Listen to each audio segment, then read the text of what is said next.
Salve, salve galerinha, sejam todos bem-vindos a mais uma aula do nosso curso de Biologia Celular, aqui pelo canal André Bio.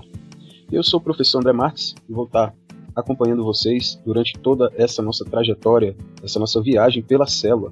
Então é isso aí, papel e caneta na mão e vamos nessa! E hoje nós vamos falar sobre um assunto que é de suma importância não apenas para o entendimento do transporte em si, mas para o entendimento de assuntos como a comunicação celular, a criação e a propagação do impulso nervoso, que é de extrema importância aí para a comunicação das células nos animais, que é o transporte de membrana de pequenas moléculas. E quais são os objetivos da nossa aula? Compreender os princípios do transporte de membrana e seus diferentes mecanismos, explicar o transporte mediado por proteínas, incluindo difusão facilitada e transporte ativo, analisar a regulação do pH e do cálcio intracelular, entender o papel das bombas transportadoras, como a bomba de sódio e potássio e a tepases ABC, explorar o transporte de solutos em células epiteliais e sua importância fisiológica. Então vamos lá, vamos começar aqui falando sobre o princípio ou os princípios do transporte de membrana. Então nós temos que saber o seguinte, que devido à sua composição química, a membrana limita a passagem de partículas, principalmente alguns tipos de partícula que são polares, devido à membrana ser apolar, por exemplo, além do próprio tamanho das partículas, entre outras coisas. Então, a membrana ela é uma barreira para a difusão livre das moléculas.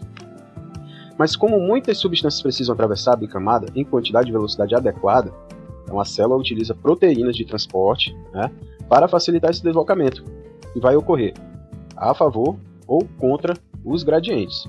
Então, logicamente, eu tenho substâncias que devem entrar na célula e devem sair, e, inclusive, a entrada e a saída de certas moléculas devem ocorrer numa determinada velocidade, porque muitas vezes não adianta apenas entrar ou sair da célula, se isso não for feito dentro de uma velocidade fisiológica com uma determinada molécula. Então, eu tenho que ter estruturas na membrana que facilitem o transporte de determinadas moléculas.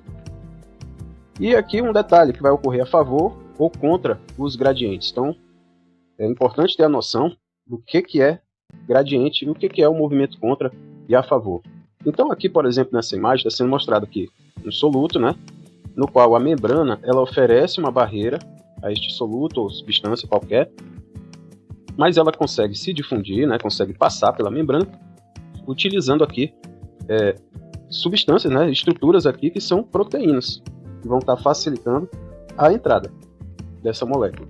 E aqui embaixo já está falando um pouquinho do que é o movimento a favor e contra o gradiente, Então as substâncias elas vão se movimentar a favor e contra um determinado gradiente, certo? E vocês já devem ter ouvido falar a respeito disso, Gradiente de concentração e tudo mais.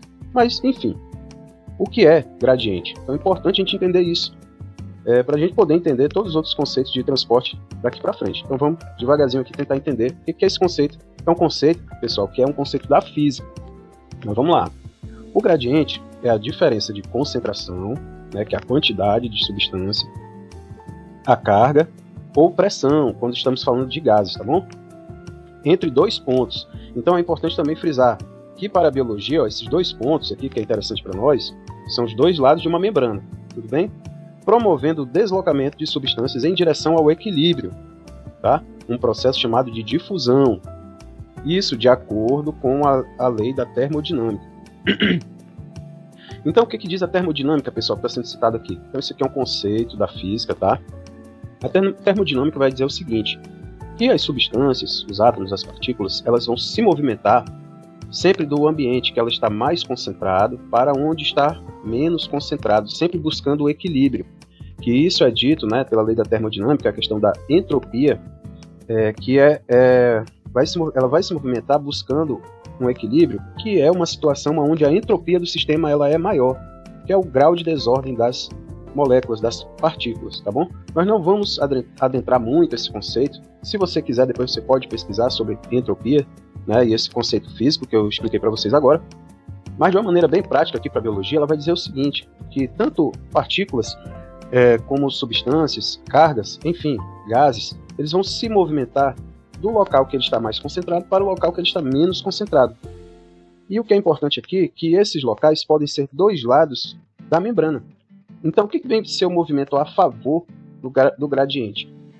É esse movimento natural que eu estou falando para vocês, em que aqui essa substância, por exemplo, ela vai se movimentar desse lado aqui da membrana, digamos, né, desse ambiente aqui, vai se movimentar para esse, seguindo o padrão natural de difusão, né, das partículas, segundo as leis da termodinâmica que eu acabei de citar. Mas no ambiente da célula, né, do ser vivo, pode ocorrer o movimento contra essa tendência natural, pode ocorrer.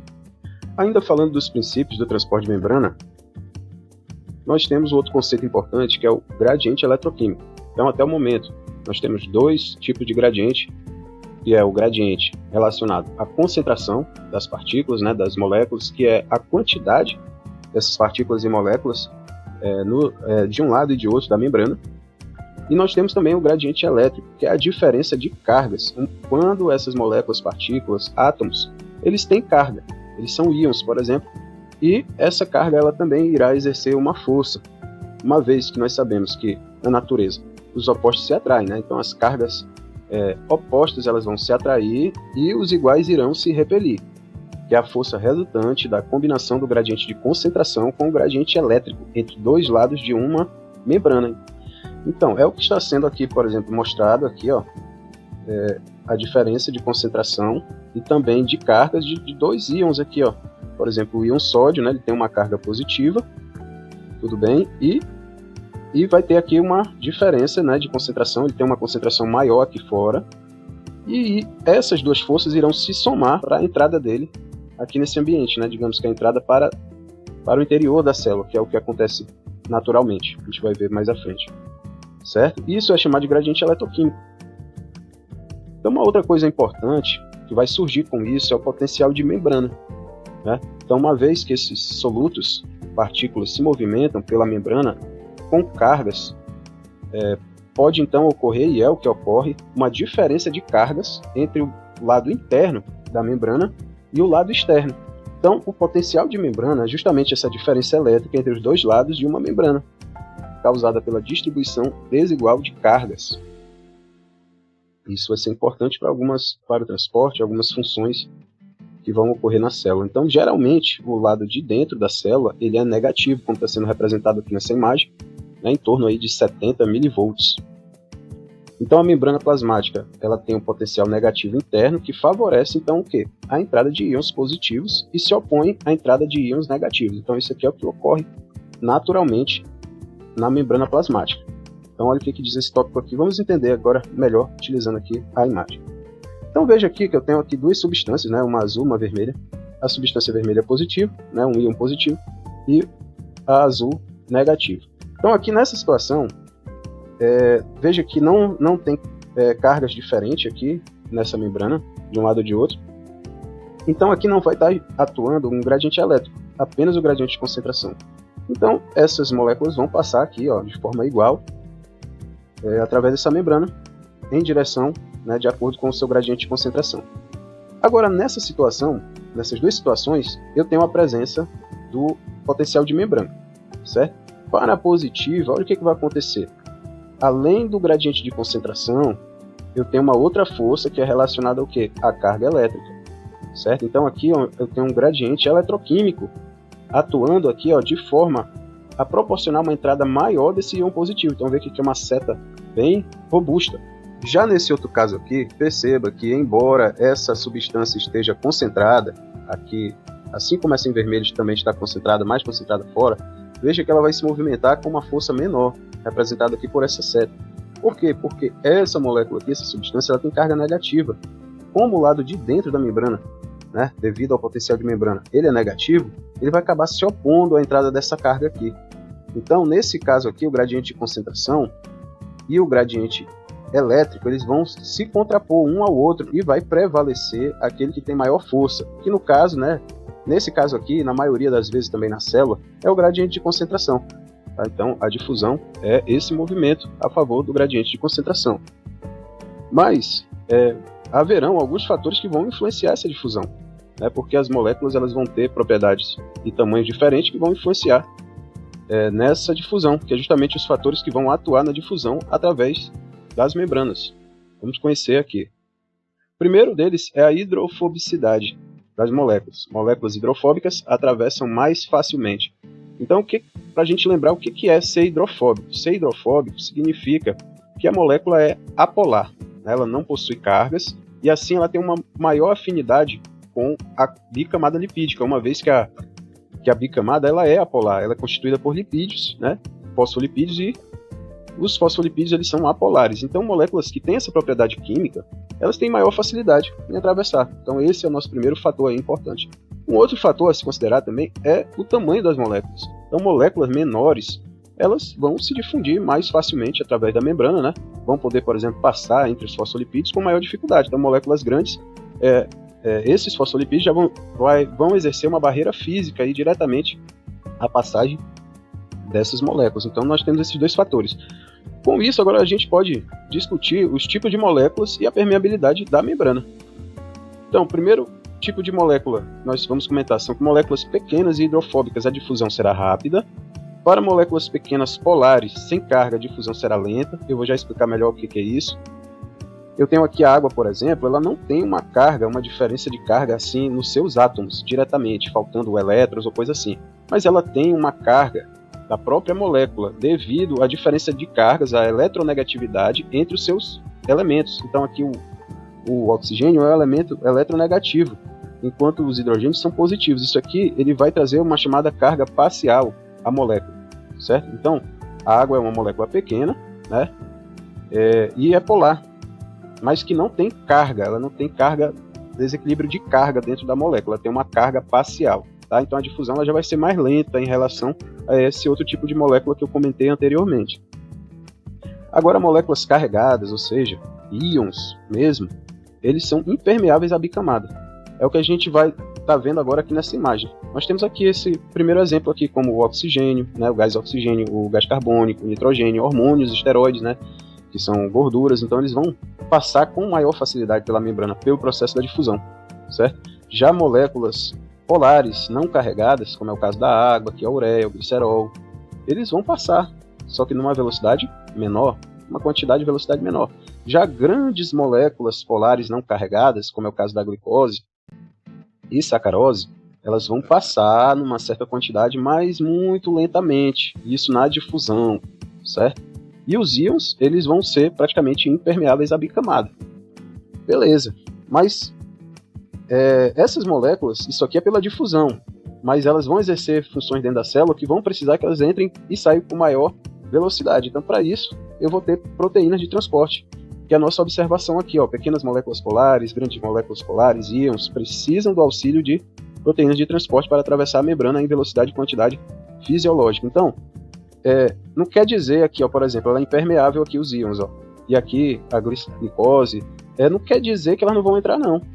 Isso aqui é pela difusão, então para isso, para que elas possam entrar numa velocidade maior, eu vou ter proteínas de transporte. Beleza? Então aqui, ó, como está sendo indicado na seta aqui vermelha, ó, proteína de transporte significa o quê? Que ela vai estar atuando aqui, aumentando essa quantidade de velocidade. Aqui também, ó, proteína de transporte atuando e aumentando, e aqui a proteína de transporte atuando, mais uma vez, na entrada e na velocidade dessas moléculas.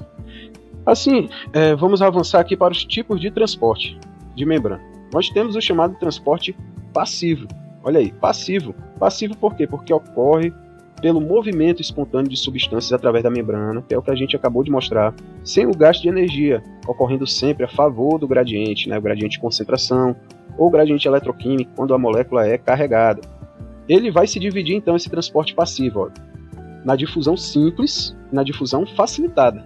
Vamos ver o que é a difusão simples e facilitada. O que é a difusão simples? Ó?